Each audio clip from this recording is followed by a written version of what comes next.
This sketch appeared in episode 50 when I ended up making a glider that looks a lot more like a de Havilland Mosquito, but the notion of making a twin boom and adding it to my micro series stuck with me.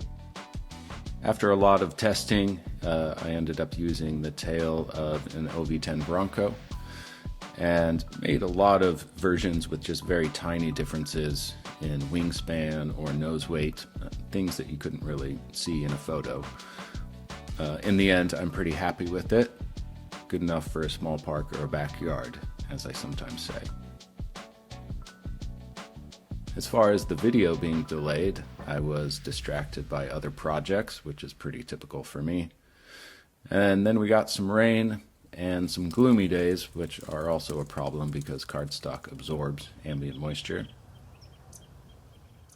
I also wasted some time on what turned out to be just my first attempt at this video. Hey, I've got a couple hours, I just want to get this thing done, is not a mindset that usually produces good work.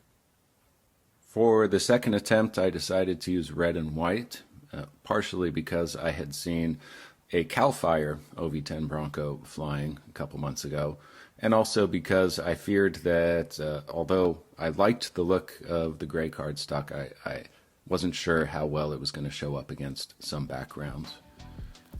At any rate, all's well that ends well, and I'm not sure what I'll do next, but you can check back in a month or so to find out.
Not sure why, but white cardstock in 8.5 by 11 sheets is weaker than cardstock from bigger sheets at the craft store, even though they're both 80 pound.